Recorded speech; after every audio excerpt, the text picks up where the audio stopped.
The patrol Sir, car I sat need at the to see curb some with its ID. lights turning. Blue and red swept You're across standing the on my quiet porch. houses on Maple Ridge Drive, and Page Alderman stood on the porch with one finger raised, pointed at the man filling the doorframe.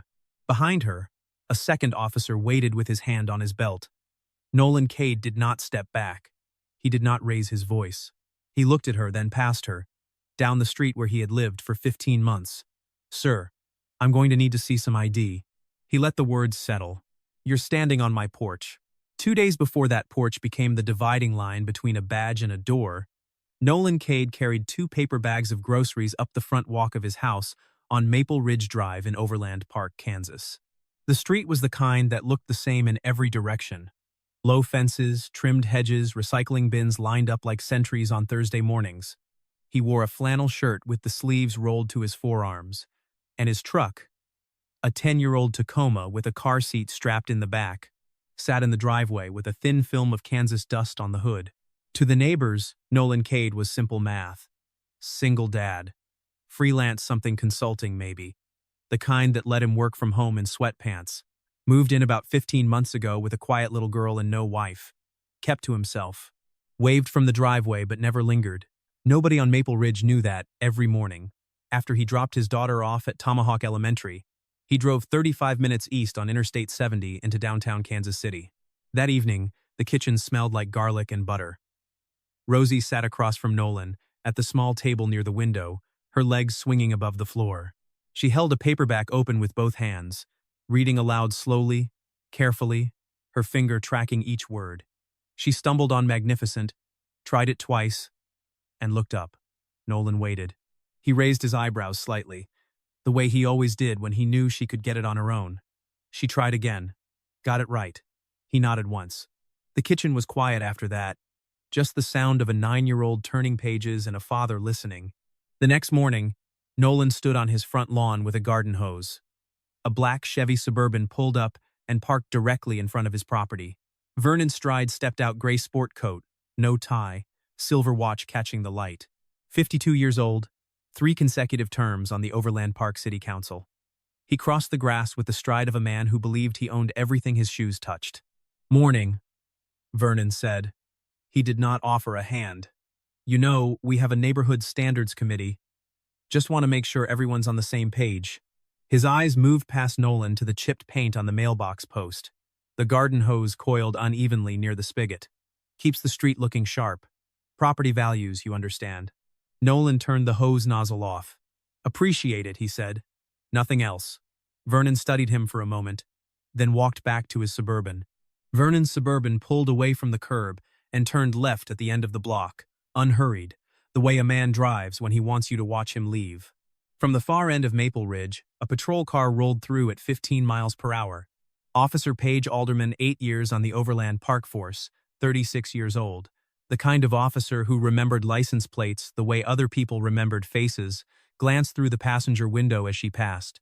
She saw a man with a garden hose and another man getting into a black SUV. She noted neither. It was a Tuesday. This was her route. 1 week later, Nolan found a letter in his mailbox from the City of Overland Park Code Enforcement Division. The complaint cited a non-conforming recreational structure in the rear yard Rosie's swing set, a wooden A-frame he had assembled the month they moved in. He read the letter on the porch, folded it along its creases, and slid it back into the envelope. His eyes paused on one line near the bottom. Complaint filed by Anonymous. He knew this game. He had seen it in dozens of federal case files. The slow, administrative suffocation of anyone who became inconvenient. But those had always been names in a folder. This time, the game was being played on his own front step. Monday morning, Nolan buckled Rosie into the back seat, drove her to Tomahawk Elementary, and walked her to the front entrance.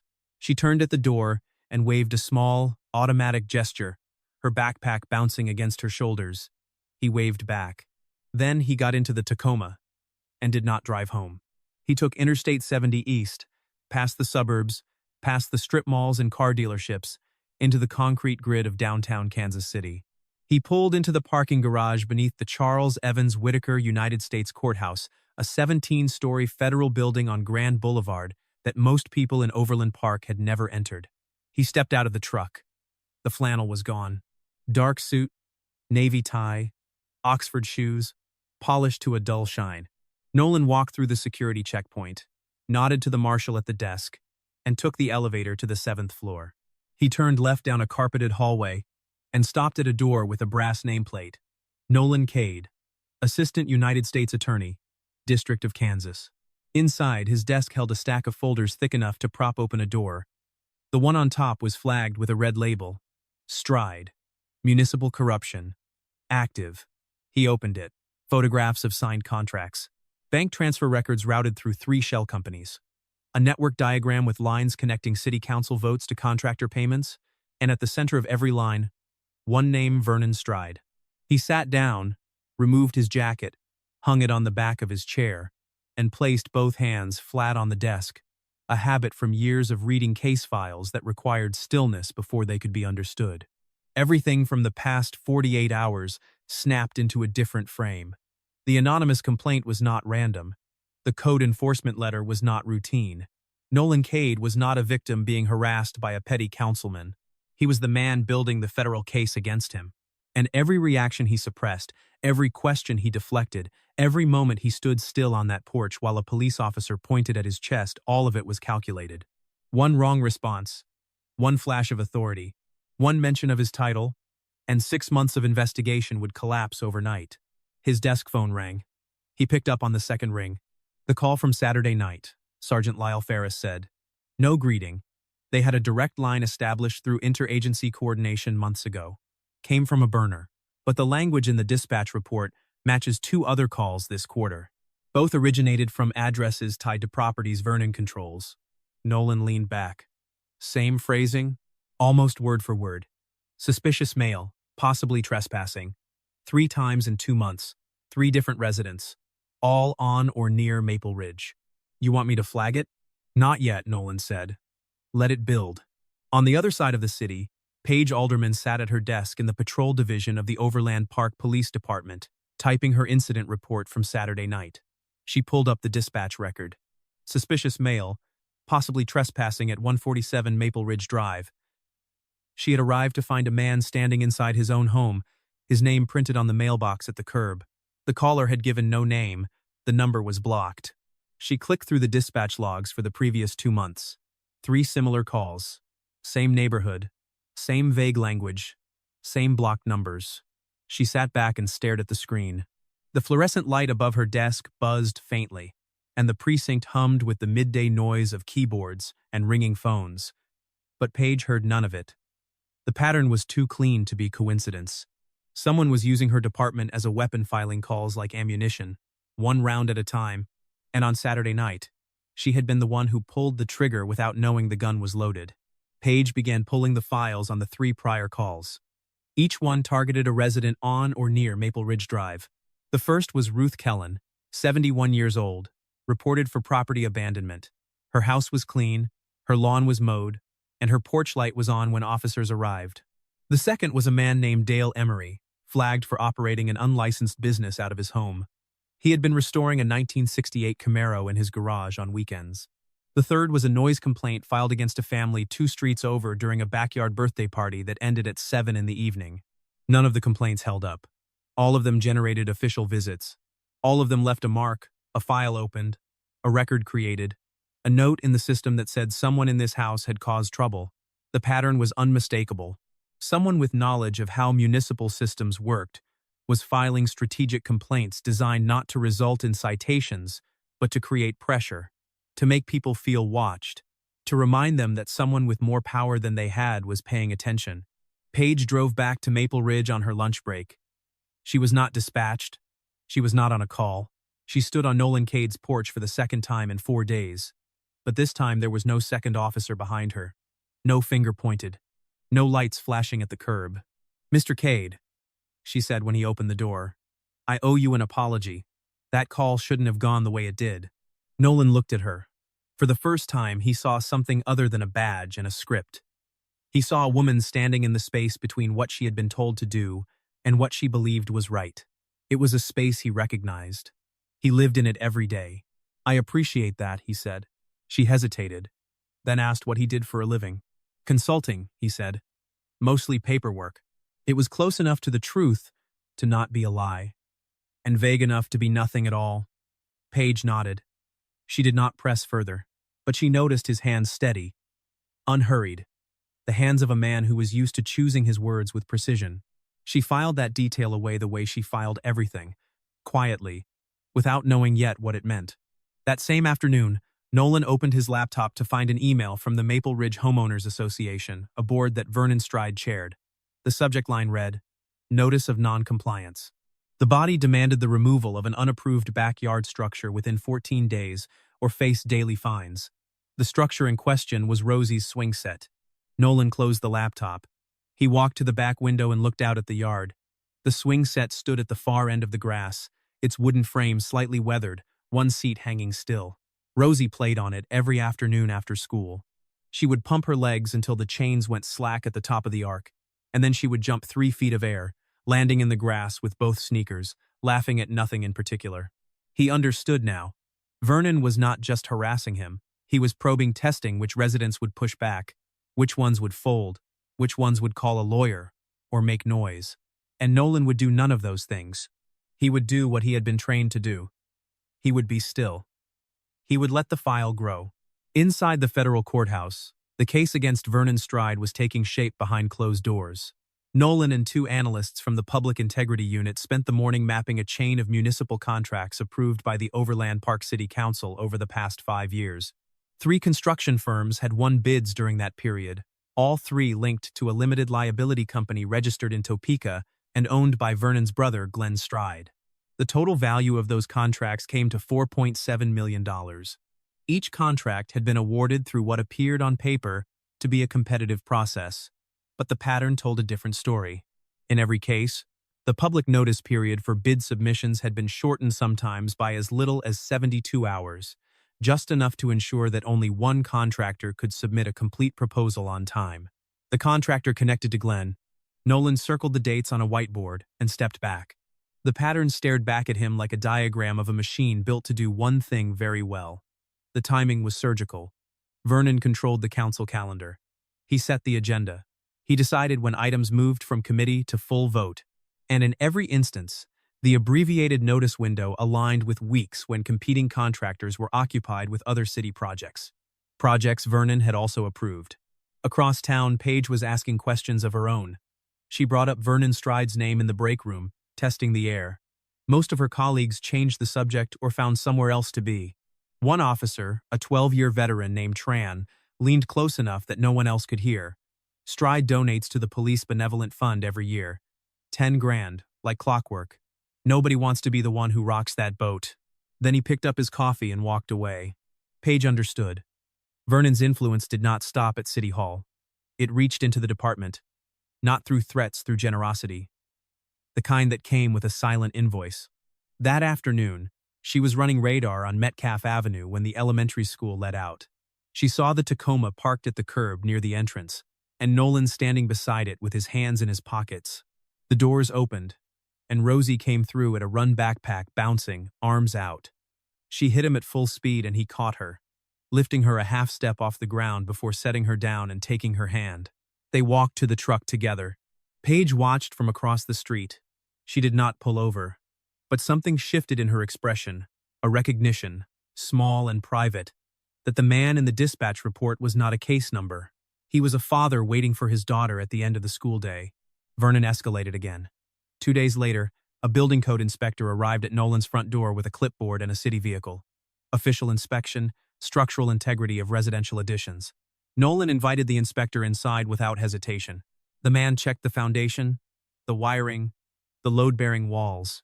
Everything met code. He left with an apologetic nod and a form marked "No violations found." That evening, Ferris called. The inspection was logged through Vernon's office. He's pushing harder, faster. Whatever timeline he's on, it just shortened.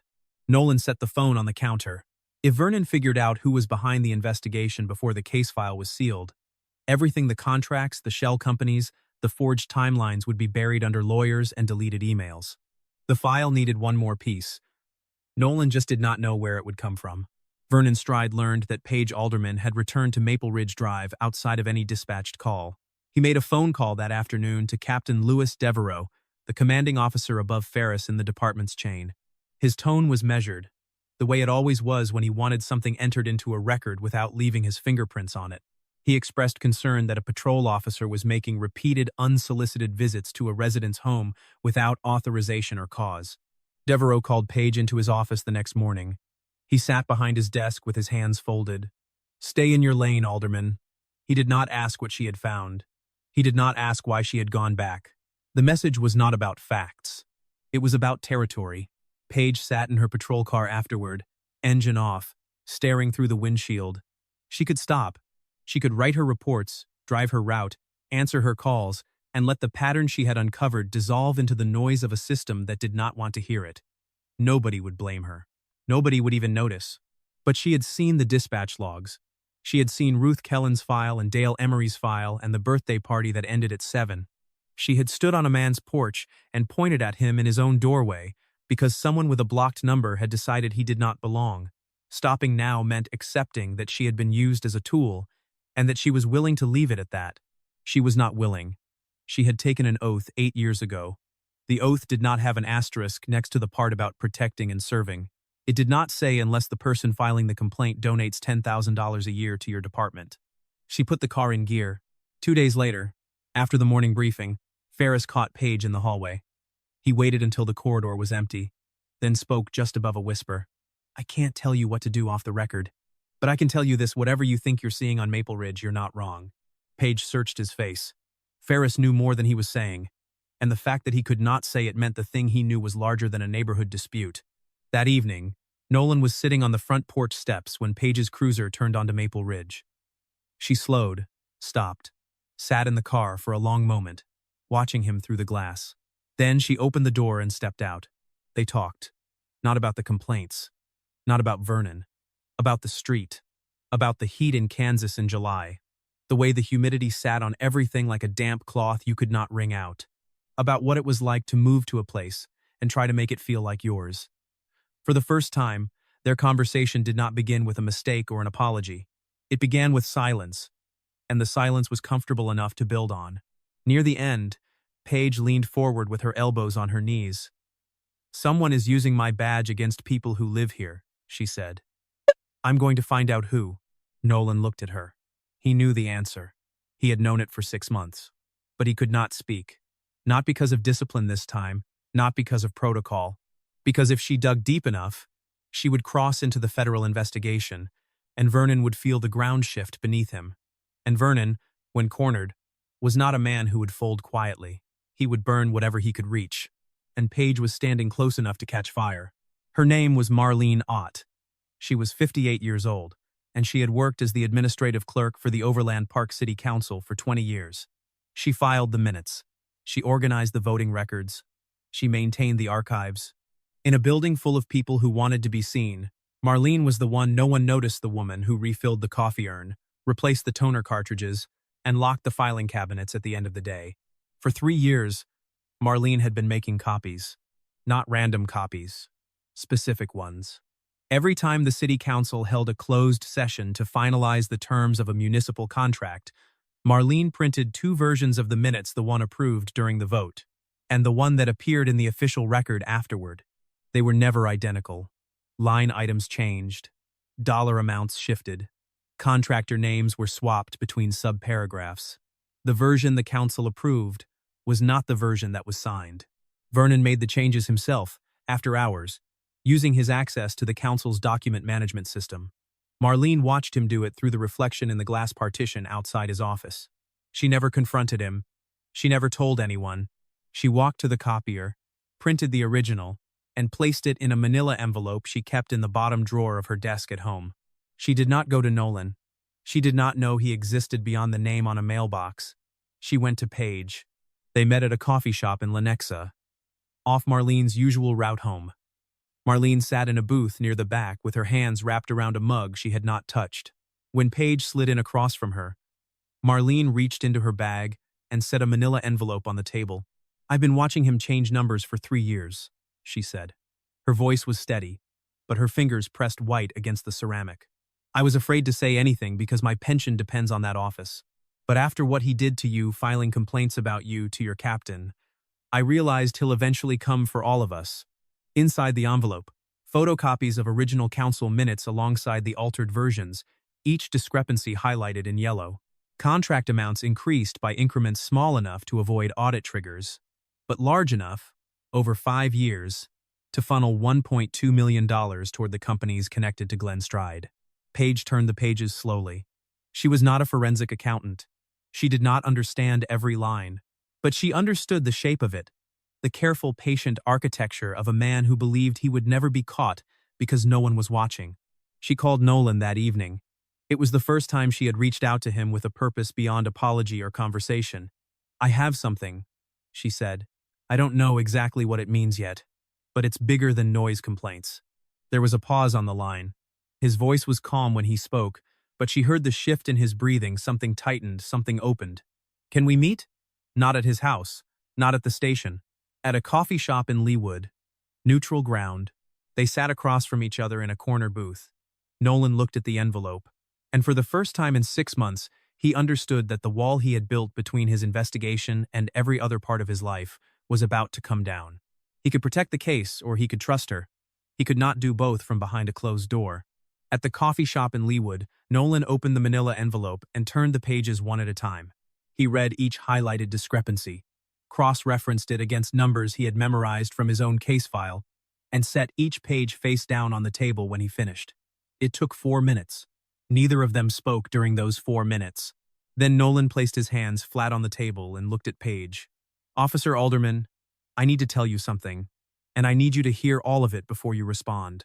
He reached into his jacket and set a credential case on the table between them. He opened it.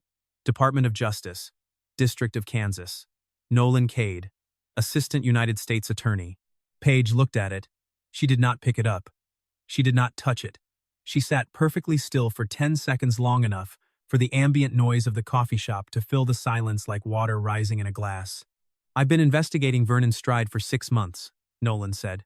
"Wire fraud, misuse of public office, falsification of municipal records. The case is nearly complete.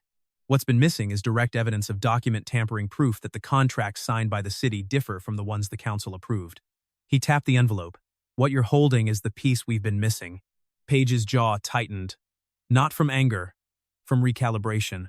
Every interaction with this man, every deflection, every half-answer, every silence she had mistaken for shyness or privacy reconfigured in her mind as strategy, as restraint, as the particular discipline of a man who could have ended their first encounter with a single sentence and chose not to. "The night I stood on your porch pointing at you," she said slowly, "you already knew who filed that call." "Yes. And you just stood there." "I stood there because the case was more important than my pride. And because you were doing your job." She let that settle. The coffee shop sounds filled the space around them. A blender somewhere behind the counter. The low murmur of a couple by the window. The scrape of a chair. He had not blamed her. He had not corrected her. He had absorbed the confrontation on his own porch and folded it into the investigation like another exhibit in a file, one more piece of evidence that Vernon Stride believed he could use the system against anyone without consequence. She did not know whether that made her feel better or worse. But she knew, with a certainty she could not yet explain, that it made her trust him. Within 24 hours, the machinery moved. Nolan contacted the U.S. Attorney's Office and formally entered Marlene Ott's documents into the case file. Ferris was brought into the interagency coordination loop with full paperwork and authorization.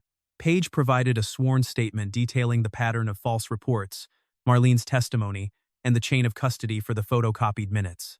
The federal case against Vernon Stride now carried 3 charges: wire fraud, falsification of public records, and misuse of public office. Vernon sensed the shift. He checked City Hall security footage and saw Marlene leaving the building with a bag she did not usually carry. He saw her drive in the wrong direction. Not toward home, but toward Lenexa. He called Devereaux again. This time, his voice carried a pitch it had never held before. Not authority, but urgency. He demanded Paige Alderman's immediate suspension. Devereaux hesitated. Something was different. The floor was tilting, and he could feel it. Ferris stepped into the captain's office before Devereaux could reach for the phone. "I'd be careful about that call, Captain," Ferris said quietly. "The next few days are going to be interesting." The federal arrest warrant for Vernon Stride was approved by a magistrate judge at 4:17 that afternoon. At 6 in the morning, Two black Suburbans and a sedan turned onto Maple Ridge Drive. FBI agents and U.S. Marshals stepped out in windbreakers with yellow letters across the back. They walked to Vernon Stride's front door and knocked 3 times. Nolan was not there. He sat in his office on the 7th floor of the Whitaker Courthouse, monitoring the operation through a secure channel. He heard the confirmation, "Subject in custody," and set the phone down without expression. He did not celebrate. He opened the next folder on his desk. On Maple Ridge, Vernon Stride walked out his front door in handcuffs, flanked by 2 marshals. His neighbors stood on their porches and lawns, watching in the early light. Ruth Kellen stood behind her screen door with her arms crossed. Dale Emery leaned against his garage frame with his hands in his pockets, saying nothing. The street was very quiet. At the end of the block, a patrol car sat at the curb with its engine idling. Paige Alderman was inside, both hands on the wheel, watching through the windshield. She was not dispatched. She was not on a call. She had driven to Maple Ridge 20 minutes before her shift began because she needed to see, with her own eyes, the end of something she had helped set in motion. Something that had started the night she stood on a stranger's porch and pointed at him like he was the problem. Marlene Ott sat in a lawyer's office in downtown Kansas City that same morning, signing the paperwork that placed her under federal witness protection. For the first time in 3 years, she did not feel a knot behind her ribs when she opened her email. The bottom drawer at home was empty now. Its contents were evidence, cataloged and sealed. That afternoon, Captain Devereaux called Paige into his office. She expected another reprimand, a formal one, with paperwork. Instead, Devereaux sat behind his desk in silence for a long moment. Then he said, "Ferris told me, 'You did good work, Alderman.'" It was not an apology for the warning he had given her, but it was close enough to one that something behind her sternum loosened and let go. She drove to Maple Ridge after her shift. Nolan was sitting on the front porch steps, same spot, same posture, same stillness she had come to recognize, as the way he waited for the world to settle around him.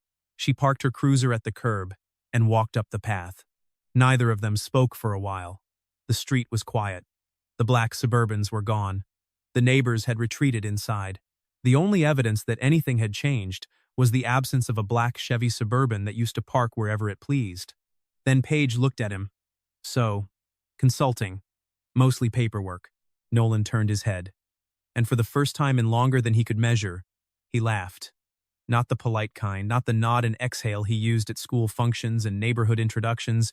A real laugh, short and unguarded, the kind that escaped before he could decide whether to allow it. Paige sat down beside him on the porch steps. The same steps where she had stood over him with a pointed finger and a dispatch script. The distance between them was small.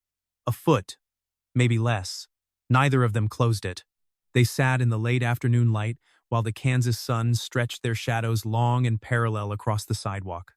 Maple Ridge Drive healed the way most neighborhoods do, not with a single gesture, but with a slow accumulation of small corrections. Ruth Kellen received a formal letter of apology from the city of Overland Park, signed by the interim council chair.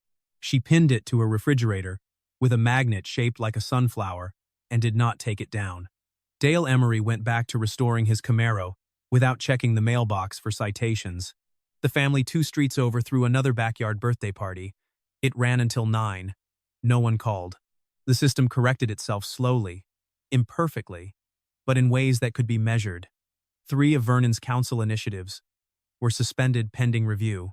The HOA board held an emergency election and replaced its chair. The Code Enforcement Office issued a memo clarifying that anonymous complaints would require a secondary review before generating an official visit. Small adjustments. Structural ones. Nolan received a call from the U.S. Attorney's Office offering him the lead prosecutor position in the Public Integrity Unit, the role he had stepped away from 3 years earlier, after Meredith died. The weight of standing in front of courtrooms every day, of carrying the state's authority while his own life was falling quiet around him, had been something he could no longer hold. He asked for a week to consider, not because he did not want it, because he needed to be certain that saying yes would not cost him the 2:45 pickup line at Tomahawk Elementary. On Saturday evening, Nolan invited Paige to dinner. Not on the porch. Inside the house, for the first time, Rosie opened the front door. She looked up at Paige with the frank, unhurried curiosity of a 9-year-old, assessing a guest, no fear, no shyness, just attention. "Dad said you were coming," she said. "I picked the napkins." Paige crouched down and looked through the doorway at the kitchen table. 3 place settings. Napkins folded into uneven triangles, slightly off-center on each plate. "They're perfect," she said. Dinner was spaghetti, green salad, and orange juice in a glass pitcher with a small chip on the rim. The kitchen smelled like garlic and warm bread. Rosie talked about a book she was reading, something about a girl who solved mysteries in a lighthouse, and Paige listened with the kind of attention that made Rosie sit up straighter in her chair. Nolan watched them from across the table and said very little.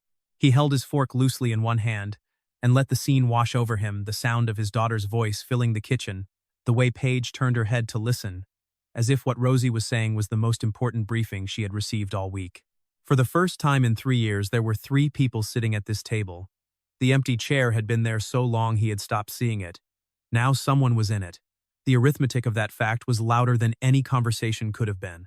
After Rosie went to bed, Nolan and Paige sat at the kitchen table with the dishes still stacked in the sink. Neither moved to clear them. The house was quiet in the way houses get after a child falls asleep, a different kind of silence. Softer, weighted with trust.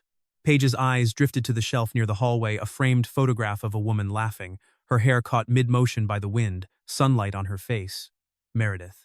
Paige did not ask who she was. She did not need to. Nolan saw her looking, and he did not explain. Some things did not require words. They required only the grace to let them exist in the room without narration. Autumn arrived on Maple Ridge Drive the way it always did in Overland Park, gradually, then all at once. The maples turned first, then the oaks. The air sharpened. The light came in lower and warmer, the kind that made every surface look like it had been painted with something you could almost taste. Nolan accepted the lead prosecutor position. He set one condition: nothing past 5 in the evening, unless the situation was an emergency. The U.S. Attorney's Office agreed without discussion. They understood. The man who had built the Stride case from a kitchen table in the suburbs, who had stood on his own porch and let an officer point at his chest rather than compromise an investigation, was not someone you negotiated with on small terms. You accepted his, or you watched him walk. Paige was promoted to detective. The official recommendation cited her overall record clearance rate, interview technique, a disciplinary file that was clean apart from one verbal warning that a certain captain no longer mentioned in conversation. Everyone in the department knew the real catalyst was Maple Ridge. She neither confirmed nor denied. She moved her things to a desk on the second floor and clipped her new shield to her belt without ceremony. On a Tuesday evening in October, Nolan sat on the front porch in the old rattan chair, a mug of coffee resting on the armrest, steam curling into the cool air. Through the glass door behind him, Rosie's silhouette was visible cross-legged on the living room rug, reading under a lamp that threw a warm circle around her like a small, portable sun. A car turned onto Maple Ridge. Not a patrol cruiser. A gray Honda Civic with a crack in the rear bumper. Paige parked at the curb and walked up the path. She was not in uniform. Jeans, a canvas jacket. Her hair down, he realized he had never seen it that way before. She sat in the chair beside him. Neither of them spoke. The street was quiet. Somewhere down the block, a sprinkler hissed on and off. The maples rustled in a gust that smelled like cold rain and dry leaves. Nolan set his mug on the porch railing. He looked at her. She looked at him. The space between them was the width of an armrest, close enough to reach, far enough to choose. He moved his hand. Not a reach, not a grasp. He placed it on the armrest between them, palm facing up, open. A question that did not need a single word. Paige looked down at his hand. She was quiet for a long time, long enough that the streetlight at the end of the block flickered on and cast the porch in a pale amber glow. Then she placed her hand on his. Gently, deliberately, the way someone sets down something fragile they have decided to keep. They sat like that, 2 people on a porch, where everything had started with a pointed finger and a demand for identification, and watched the last of the autumn light slide off Maple Ridge Drive. The streetlights came on one by one down the block. Through the glass door, Rosie's reading lamp still glowed. The night settled around them like something that had been waiting a long time to arrive, and neither of them moved to go inside, because inside would mean the evening was ending, and neither of them was ready for that yet. She had come to his door once, looking for proof of who he was. She never expected that one day she would stop knocking and just stay.